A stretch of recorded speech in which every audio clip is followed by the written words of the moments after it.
waligambye nti Uganda y'emu ku mawanga agasangibwamu amabibiro g'amasannyalaze amangi era kino kiraga lwatu nti Uganda wano mu buvanjuba bwa Africa yesinga okuba n'amasannyalaze amangi. Wadde nga guli gutyo ate bannansi ne gye buli eno si bamativu n'engeri amasannyalaze gano gye gavaavaako n'ebbeeyi yaago ekyali waggulu ennyo bw'ogeraageranya n'amawanga gatwetoolodde ate ng'amawanga agamu Uganda yegaguza amasannyalaze. Kino kye kimu ku byawaliriza ne gavumenti okweddiza obuvunaanyizibwa obw'okutunda amasannyalaze era nga kati waliwo enteekateeka ey'okwongera ku kampuni ezisobola okukola amasannyalaze mu bintu eby'enjawulo.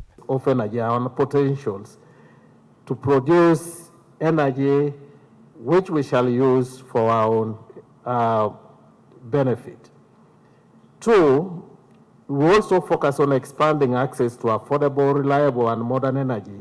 Minisita omubeezi avunaanyizibwa ku nsonga z'amasannyalaze Sidonius Okasayi Opoloti agamba nti enteekateeka y'okwongera ku bungi bw'amasannyalaze egendereddwamu okusobozesa kampuni naddala amakolero okufuna amasannyalaze agamala ate mu budde bwonna awatali kuvaavaako.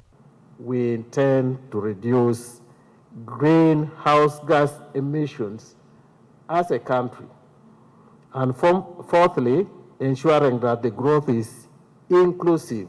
We should not leave anyone behind. Oil and gas will fuel industrialization and provide the best energy, the best demand that we need. These 2 days, we shall have a baseline understanding of energy security of the country, and what needs to be done by government, what opportunities are available for private sector, and how the two can work hand in glove. Titus Jemba, BBS Terefayina, Gambuuze.